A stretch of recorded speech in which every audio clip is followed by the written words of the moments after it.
बड़ी दिलचस्प कहानी मुझे लगता है कि आप सभी को सुनना चाहिए। अक्सर पति पत्नी में, मियाँ बीवी में नोक झोंक, कहा सुनी, झगड़ा चलता रहता है। अक्सर ये भी कहा जाता है कि हाँ, औरतें बहुत बोलती हैं, बीवियां बहुत बोलती हैं, ये जोक वोक सारी चीज़ें चलती रहती हैं।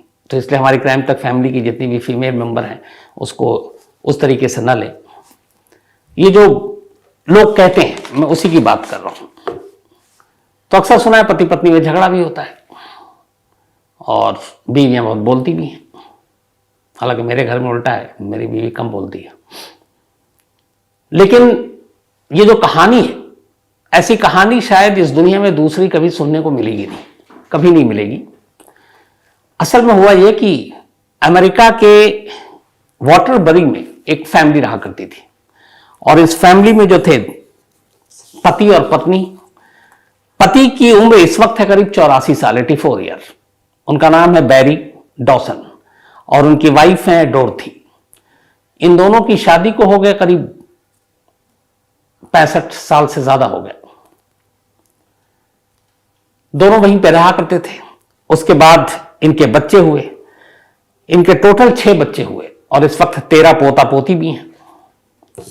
लेकिन करीब 62 साल पहले, 62 ईयर्स बैक, अचानक एक रोज डॉसन ने मतलब ये कहा या बताया इशारे से कि उसे सुनाई नहीं देता, फिर ये भी कि वो बोल नहीं पाता। तो उसने अपने आप को गूंगा और बताया कि बहरा। तो डॉसन कभी कुछ नहीं बोल पाया। घर वालों को लगा कि कुछ हो गया है। तो 62 साल पहले अचानक डॉसन जो अच्छा खासा बोलता था, सुनता था, वो गूंगा और बहरा हो गया। अब क्या करें, कैसे उस तक बात पहुंचाए। डोरथी बेचारी अपने पति से प्यार करती थी। उसने मूक और बगैर आपने सुना होगा, गूंगे और बहरे के लिए जो एक खास बातचीत इशारों में, उसकी एक पढ़ाई होती है, ट्रेनिंग होती है, तो आप उस तक बात पहुंचा सकते हैं इशारों के जरिए। तो डोरथी ने अपने गूंगे और बहरे पति के लिए बाकायदा वो भाषा सीखी। 2 साल लगाए उसने बड़ी मुश्किल से। और भाषा सीखने के बाद अब वो उस लहजे में बात करने लगी। थोड़े दिन तक तो ये बात चली, लेकिन फिर अचानक अब डॉसन को ये हो गया कि उसे दिखाई भी कम दे रही है। तो वो जो इशारे करती है वो भी नहीं देख रहा है। तो गूंगा भी है, बहरा भी है और अब लगातार दिखाई भी नहीं दे रहा। 62 साल बीत गए, गूंगा, बहरा और लगभग अब दिखाई नहीं दे रहा है। ये सारी चीजें करते हुए उस घर में इस दौरान 6 बच्चे हुए, उनकी शादी हो गई, पोते पोती हुई 13। हर एक को, सबको यही मालूम कि उनके दादा नाना या फिर बच्चों के कि उनके पिता फादर गूंगे और बहरे हैं और अब दिखाई भी कम देती है। तो माँ की वो जो इशारे वाली बात है वो भी अब नहीं दिखाई देती। तो मतलब उनको दुनिया से कोई मतलब नहीं, कौन क्या कह रहा है, क्या बोल रहा है, जवाब भी नहीं देना है। बीवी भी कुछ भी कहे, सुनाई भी नहीं देना, बोलना भी नहीं है। 62 साल बीतने के बाद हाल में हुआ ये कि डॉसन ने कहा कि वो किसी प्रेयर फंक्शन में जा रहे हैं, निकल गए। अब इत्तेफाक से वो प्रेयर फंक्शन में निकले, लेकिन पहुंच गए किसी बार में। बार में जाने के बाद वहां देखा गया कि बाकायदा गाना बज रहा है और उस गाने की धुन पर वो थिरक भी रहे। कुछ लोगों ने देखा, बड़ा अजीब हुआ कि एक गूंगा बहरा जिसको दिखाई नहीं दे रही, ये क्या है। फिर अचानक उसके बाद वो निकले तो देखा कि वो यूट्यूब पे एक वीडियो देख रहे और बाकायदा उसको गुनगुना रहे जो गाना बज रहा है। अब एक गूंगा गुनगुना रहा है, यूट्यूब पे वीडियो देख रहा है, अब ये क्या। धीरे धीरे जांच हुई, डोरथी और बाकी बच्चों तक ये बात पहुंची। उसके बाद सच्चाई सामने आई, एक ऐसी सच्चाई जो मैंने शुरू में कहा कि जिसकी दूसरी मिसाल नहीं मिलेगी। दरअसल डॉसन न कभी गूंगा था, न बहरा था, न उसकी दिखाई आंखों की रोशनी जो है वो भी कम नहीं थी।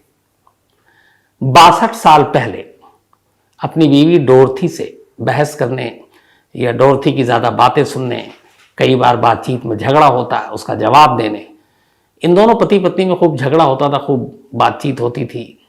डोरथी बहुत बोलती थी। डॉसन को यह बात पसंद नहीं थी। तो उसने कहा इससे कैसे बचें। तो उसने कहा एक ही तरीका है, गूंगे और बहरे बन जाओ, बीवी को पता ही नहीं चलेगा वो क्या बोल रही, मैं जवाब भी नहीं दूंगा, झगड़ा भी नहीं होगा। और उसी दिन से उसने ये एक्टिंग शुरू कर दी।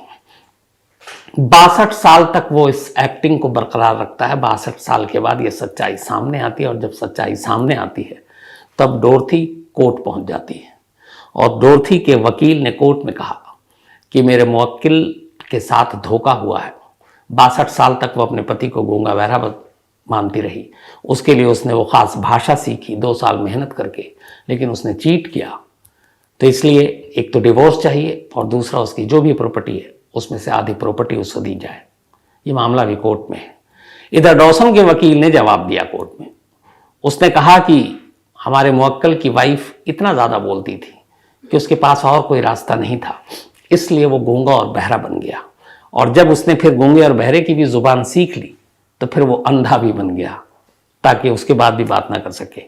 और उसने कहा कि मेरे मुवक्किल का इसमें कोई कसूर नहीं है, बल्कि वो वफादार है। उसने 62 साल से बेशक गूंगा और बहरा बना, लेकिन अपनी वाइफ के साथ रहा, डिवोर्स नहीं हुआ। उसने कहा कि अगर हाँ ये गूंगा और बहरा न बनता, डॉसन के वकील ने कोर्ट में कहा, तो बहुत मुमकिन है कि 62 साल पहले ही डिवोर्स हो जाती, 62 साल पहले ही दोनों में तलाक हो जाती, क्योंकि बीवी उनकी बहुत बोलती थी। तो अब ये मामला कोर्ट में है। तो जैसा मैंने शुरू में कहा था कि अक्सर बातें होती हैं कि बीवियां बोलती हैं, पति में झगड़ा होता है, और यहाँ एक शख्स 62 साल तक अपनी बीवी को यूं ही बेवकूफ़ बनाता रहा, गूंगा और बहरा बनकर। लेकिन इसका दूसरा पहलू ये देखें तो शायद इन 62 साल में गूंगा बहरा बनने के बाद शायद उनमें झगड़ा भी नहीं हुआ होगा, क्योंकि बीवी मान के बैठ गई अब कि इसको कुछ सुनाना तो है नहीं, बोलेगा भी क्या। तो अजीब कहानी थी। इस कहानी पे अपनी राय जरूर दीजिएगा। अब आते हैं आज की कहानी के ऊपर। कानून अंधा होता है, ये शुरू से कहा जाता है, लेकिन कानून के जो पहरेदार हैं और कानून की जो हिफाजत करते हैं, मतलब पुलिस वाले, कई बार अगर वो शुरुआत से ही किसी केस को सीरियसली इन्वेस्टिगेट करें और सच्चाई और गहराई तक पहुंचने की कोशिश ईमानदारी से करें, तो बहुत सारे ऐसे बेगुनाह लोग हैं जो इस वक्त भी जेलों में बंद हैं। ऐसी बेतहाशा कहानियां जो मैंने आपको सुनाई, 20-20 साल तक जेल में बंद रहा, बाद में पता चला सच्चाई कुछ और है। तो शायद ऐसे बेगुनाहों को जेल में रहने की ज़रूरत न पड़े। कहीं ना कहीं पुलिस बहुत सारे केस में लापरवाही करती है, ख़ासतौर पर उन केसेस में जो मीडिया में भी हाईलाइट नहीं है, बहुत हाई प्रोफाइल केस नहीं है। और हमारा देश मुश्किल से कितने मुट्ठी भर हाई प्रोफाइल केसेस, मुट्ठी भर बड़े लोग, बाकी तो ज़्यादातर हमारे देश की आबादी गांव में ही बसती है। अलीगढ़ की कहानी है ये। अलीगढ़ में एक परिवार रहा करता था। इस परिवार की एक बिटिया थी जिसकी उम्र थी 17 साल, यानी अभी नाबालिग थी, 18 साल की हुई नहीं थी। 17 फरवरी 2015 को, 17 फेब 2015 को ये लड़की अपने घर से मंदिर गई जल चढ़ाने के लिए। उसके बाद घर नहीं लौटी। घर वालों ने ढूंढा। अगले दिन 18 फरवरी 2015 को घर वालों ने जाकर पुलिस में अपनी बेटी की गुमशुदगी की रिपोर्ट लिखा दी कि उनकी बेटी वहां गई है और शायद किसी ने किडनैप कर लिया है। तो 18 फरवरी को ये गुमशुदगी की रिपोर्ट लिखा दी गई। इसी बीच में पुलिस ढूंढती रही। 18 फरवरी से फरवरी का महीना गुजर गया, मार्च आ गया, लगभग महीने भर बाद 24 मार्च 2015 अलीगढ़ से दूर आगरा के करीब एक लड़की की लाश मिलती है। इधर उधर से पता किया जाता है कि कोई मिसिंग तो नहीं है। तो पता चला कि हाँ, अलीगढ़ से एक लड़की मिसिंग है। तो वहां की पुलिस कांटेक्ट करती है आगरा की। यहां पे फिर लाश मिलती है, तो यहां एक गुमशुदगी की रिपोर्ट थी। अलीगढ़ की पुलिस उस लड़की जो 17 साल की थी, जो गायब हुई थी, उसके माँ बाप को लेकर आगरा पहुंचते हैं और उस लाश को दिखाते हैं। लाश को देखते ही माँ बाप पहचान लेते हैं, कहते हैं हाँ ये उनकी बेटी है। इसके बाद कानूनी कार्रवाई के बाद लाश माँ बाप के सुपुर्द कर दी जाती है। वो आते हैं, उसका अंतिम संस्कार कर देते हैं। ये बात है 24 मार्च 2015 की। अब 24 मार्च को लाश मिलने और अंतिम संस्कार के बाद 6 अप्रैल को, 6 अप्रैल मतलब एक हफ्ते के बाद, घर वाले जिन्होंने अब तक अपनी बेटी की गुमशुदगी की रिपोर्ट लिखाई थी, अब तो एक तो पुलिस ने उस गुमशुदगी के साथ साथ, किडनैपिंग के साथ साथ उसमें मर्डर 302 भी जोड़ दिया। अब उन्होंने पहली बार, अभी तक उन्होंने नामालूम लोगों के खिलाफ अपनी बेटी की गुमशुदगी की रिपोर्ट लिखाई थी। अब 6 अप्रैल 2015 को घर वालों ने पहली बार एक नाम लिखाया, नाम विष्णु। उन्होंने कहा कि उनकी बेटी को किडनैप करके भगा ले जाने और फिर उसका कत्ल करने का जो गुनहगार है वो विष्णु है, और वो पहले से मेरी बेटी पर नजर रखता था और वही उसको ले गया था। और उन्होंने 1-2 विटनेस खड़ा किया और ये भी बताया कि गुमशुदगी के बाद विष्णु को और उनकी बेटी को एक मेले में साथ देखा गया था आखिरी बार, 17 फरवरी के बाद। तो अब माँ बाप की कंप्लेंट पर पुलिस ने विष्णु का नाम दर्ज किया। चूंकि लड़की की लाश मिल चुकी थी, कत्ल हो चुका था, मुकदमा दर्ज कर विष्णु को गिरफ्तार कर लिया गया। विष्णु की गिरफ्तारी के बाद लगभग ये बात है अप्रैल में जब गिरफ्तार किया गया, 6 अप्रैल 2015 को, इसके बाद पुलिस ने 25 सितंबर 2015 को अदालत में अपनी चार्जशीट दाखिल कर दी। चार्जशीट में बाकायदा विष्णु को मुख्य आरोपी बनाया, कहा कि उसी ने इस नाबालिग लड़की को किडनैप किया, बहलाया, फुसलाया और फिर उसका कत्ल कर दिया। अब विष्णु जेल में है, चार्जशीट दाखिल हो गई है। जेल में रहने के दौरान 2017 में, मतलब 2 साल हो चुके थे, 11 अप्रैल 2017 को इलाहाबाद हाई कोर्ट ने विष्णु को जमानत दे दी और कहा कि अभी चूंकि चार्जशीट दाखिल हो चुकी है तो इसको जमानत दे दी जाती है, लेकिन इस शर्त पर कि वो बाहर सबूतों और गवाहों के साथ मेल जोल नहीं करेगा, छेड़छाड़ नहीं करेगा।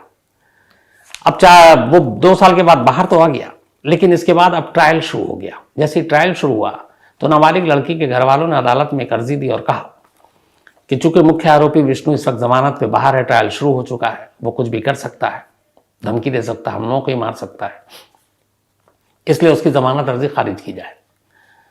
अदालत हुक्म दे देती है। विष्णु की जमानत जो थी उसके बाद वो निरस्त खारिज हो गई और उसे वापस कहा गया जेल पहुंचो। वापस विष्णु जेल पहुंच जाता है 2019 में। कुछ ही वक्त बाहर रहा वो। अब जेल आने के बाद वो अंदर है, ट्रायल शुरू हो चुका है, मुकदमे की कार्रवाई चल रही है निचली अदालत में। इसी दौरान अचानक कहानी में एक नया मोड़ आता है। अलीगढ़ से दूर हाथरस में एक कथावाचक, जो वृंदावन के, वो कथावाचक पहुंचते हैं। अलीगढ़ के गांव में किसी एक जजमान ने उनको बुलाया था और कहा कि यहां पे आप आकर कथा सुनाएं। तो अब ये कथावाचक जो हैं अपने भगवताचार्य जी, ये वहां पहुंच जाते हैं और एक घर में कथा सुना रहे हैं। ये बात है हाथरस की। अलीगढ़ और हाथरस ज्यादा दूर नहीं है।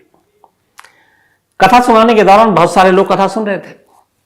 अचानक उसी भीड़ में उन्हें एक महिला नजर आती है। ये बात अभी की है, 4 दिन पुरानी, सिर्फ 2022 दिसंबर। अब वो एक महिला, वो भी कथा सुन रही है। अब भगवताचार्य जी कथा सुना रहे हैं, उनकी नजरें उस महिला से मिली। 2-4 बार उन्होंने देखा कथा सुनाते सुनाते। अचानक उन्हें लगा कि इस महिला को मैंने कहीं देखा है। अब वो जहन पे, दिमाग पे जोर डालने लगे, पर याद नहीं आ रहा कहां देखा कहां देखा। इसी दौरान वो अपना कथा सुनाने के बाद कथा खत्म होती, लोग मिलजुल रहे हैं, वो अपना मोबाइल उठाते हैं और फिर बाकी लोगों के पिक्चर लेते हुए मोबाइल में उस महिला की भी एक तस्वीर ले लेते हैं। बट उसे ये नहीं लगता कि वो उसकी तस्वीर ही सिर्फ ले रहे हैं, पहले इधर उधर अपने बाकी जजमान की लेते हैं, फिर अचानक उस महिला की कुछ और लोगों के साथ पिक्चर ले लेते हैं। पिक्चर लेने के बाद अब ये कथा खत्म, सब लोग चले गए। तब उन्होंने पूछा, जिन्होंने उन्हें घर बुलाया, कि महिला यहां बैठी थी वो कौन है। तो अब इतने लोगों में उसने भी बताया कि कौन सी। तब उन्होंने मोबाइल में वो फोटो निकाली। उन्होंने कहा ये। उसने कहा कि ये हमारे घर के बिल्कुल बराबर में रहती है और इसकी शादी हो चुकी है, 2 बच्चे हैं। तो उन्होंने कहा कब से यहाँ रहती है। तो उसने कहा कि करीब 5, 6 या 7 साल होंगे जब से वो यहाँ आई है ब्याह कर। उन्होंने कहा और इसकी कोई जानकारी। उन्होंने कहा नहीं, उससे पहले हम लोग तो जानते नहीं, लेकिन अच्छे मिजाज की है, 2 बच्चे हैं, पति पत्नी है और ये दोनों बच्चे खुश रहते हैं। उन्होंने कहा ठीक। अब वो वहां से निकलते हैं। अब इन भगवताचार्य जी की कहानी ये है कि ये जगह जगह कथा सुनाते हैं, अलग अलग गांव में जाते हैं। इत्तेफाक से अलीगढ़ के उस गांव में भी इन्होंने कई बार कथा सुनाई, बहुत सारे लोगों को वहां जानते थे। और जब उस नाबालिग लड़की की गुमशुदगी की खबर आई और फिर उसकी लाश की खबर आई तो ये उन तक भी पहुंची। और इत्तेफाक से वो उस लड़की के घर वालों को भी जानते थे, उसके पिता को भी जानते थे और उस लड़की से मिल चुके थे कई बार कथा वथा के दौरान। तो उन्हें उस लड़की का चेहरा याद था जब वो 17 साल की उम्र की थी। अब 7 साल लगभग हो चुके थे, क्योंकि 2015 में वो मिले थे और अब 22 था, तो 17 और 7 लगभग 23-24 साल हो गए उम्र लड़की की। लेकिन 7 साल में उसके चेहरे पे ज्यादा फर्क नहीं आया, लुक वैसे ही था। तो उन्हें वो कहानी, वो घटना याद थी उसकी गुमशुदगी की और फिर लाश की बरामदगी की। अब वैसी हूबहू एक लड़की उन्हें एक हाथरस में दिखाई दे रही है, इसलिए उन्होंने फोटो खींचा। अब इसके बाद उन्होंने कहा कि अगर ये वही लड़की है तो उसी की फैमिली को दिखाना गड़बड़ हो जाएगा, हो सकता है फिर वो लोग उस लड़की को गायब कर दें, ये उनका दिमाग चल रहा है। तो फिर क्या करें, पुख्ता कैसे यकीन करें। तो उन्होंने पता किया कि इस लड़की के कत्ल और गुमशुदगी के इल्ज़ाम में कौन जेल में है। तो पता चला विष्णु जेल में। तो विष्णु का परिवार कहाँ है। तो इन्होंने अपने लोगों के जरिए विष्णु की माँ सुनीता तक पहुंच बनाई, सुनीता को ढूंढ निकाला। सुनीता का इकलौता बेटा है विष्णु। अब वहां तक पहुंच बनी। उसके बाद सुनीता से इन्होंने कहा कि मुलाकात करनी है। अब भगवताचार्य जी के बाद सुनीता को लाया गया, वो आई, उन्होंने तस्वीर दिखाई। उन्होंने कहा कि इस महिला को जानते हैं। उसने कहा ये तो वही नाबालिग लड़की है जिसके कत्ल के इल्ज़ाम में मेरा बेटा पिछले 7 साल से जेल में है। उन्होंने कहा पक्का। उन्होंने कहा हाँ। अब भगवताचार्य जी ने अपने लोगों के जरिए उस हाथरस के उस परिवार की पूरी कुंडली निकाली तो पता चला कि टाइम बिल्कुल मिल रहा है। 7 साल से ही वो यहाँ है और जिस फरवरी के महीने में गायब हुई उसी फरवरी के महीने में यहाँ आई थी। सारी चीज़ें जब मिली तो फिर भगवताचार्य जी जो थे सुनीता को लेकर एसएसपी के पास पहुंचे अलीगढ़ के, और उन्होंने कहा कि आपके यहाँ एक केस है, उस केस में एक लड़की किडनैप हुई, फिर उसका कत्ल हुआ और उस सिलसिले में विष्णु नाम का एक लड़का जेल में है, लेकिन जिस लड़की का कत्ल हुआ वो जिंदा है, मुर्दा नहीं है। अब एसएसपी साहब का भी सर घूम गया कि ये क्या कहानी है। फिर उन्होंने तस्वीर दिखाई, फिर उन्होंने पता बताया। अब पुलिस ने यहाँ से अच्छा काम ये किया कि एक टीम तैयार की और कहा कि खामोशी से जाकर पहले चेक करो कि वही लड़की है, क्योंकि किसी और को परेशान करना ठीक नहीं है। अब पुलिस की टीम लगी रही, वहां जाकर पूरी कुंडली खंगाली, पूरे मोहल्ले से बात की। अब ऑफिशियल हो रही है। सारी जानकारी जब निकाली गई तो पता चला कि हाँ ये वही नाबालिग लड़की है जो यहाँ पर शादी करके 2 बच्चे हो चुके हैं और बहुत खुशी खुशी रह रही है। जब ये कंफर्म हो गया फिर एक रोज पुलिस की टीम घर पहुंचती है लड़की के हाथरस में, उसे अपने साथ लेती है और वापस थाने आती है। थाने आने के बाद अब उससे पूछती है, वो कबूल कर लेती है कि वही वो नाबालिग लड़की है जिसका कत्ल हुआ और जिसके इल्ज़ाम में विष्णु अंदर है। इसके बाद पुलिस 164 के तहत उसका बयान दर्ज करती है, अदालत से परमिशन मांगती है कि उसका डीएनए कराना है, क्योंकि ऑलरेडी कत्ल हो चुका है। तो अगर ये कोई और हुई, क्योंकि इस दुनिया में हम शक्ल की भी कमी नहीं है, तो फिर मामला उलझ जाएगा। तो डीएनए से पुख्ता हो जाएगा कि ये वही है। तो डीएनए की इजाज़त मांग ली है, लड़की का बयान ले लिया है और अब पुलिस शुरुआती इंक्वायरी के बाद कोर्ट में अपनी रिपोर्ट देगी। अगर ये वही लड़की है तो जाहिर है कि अब विष्णु की रिहाई तय है, वो बाहर आएगा। हालांकि 7 साल जो उसने काटे उसकी भरपाई कौन करेगा ये नहीं मालूम। लेकिन इन सब के बाद अब ये हुआ कि एक बेगुनाह बाहर निकल रहा, उसकी मां को खुशी है। एक लड़की जो खुद जिंदा थी अपने आप को मुर्दा बनाया, उसका सच सामने आया। लेकिन 7 साल पहले मार्च के महीने में आगरा के पास जिस लड़की की लाश मिली और जिस लड़की को उस नाबालिग लड़की के घर वालों ने अपनी बेटी माना, वो कौन थी। क्योंकि उस वक्त ये केस क्लोज हो गया, घर वालों ने मान लिया कि उसी लड़की की लाश है, तो उन्होंने जांच नहीं की। लेकिन अब चूंकि कहानी में ये ट्विस्ट है, तो अब फिर से आगरा पुलिस, अलीगढ़ पुलिस, इनको ये अब तफ्तीश करनी होगी कि 7 साल पहले मिली वो लाश किसकी थी। क्या उसका कत्ल इसी मकसद से किया गया या फिर वो किसी और लड़की की लाश थी और कहीं से इन लोगों ने देखा और घर वालों ने कह दिया कि हाँ हमारी बेटी है। तो वो इत्तेफाक था या साजिश, अब इसका भी खुलासा होना है। लेकिन अब पूरी कहानी में सबसे बड़ा ये है कि ये घर वालों ने या फिर उस लड़की ने अपने आप को मुर्दा क्यों करार दिया।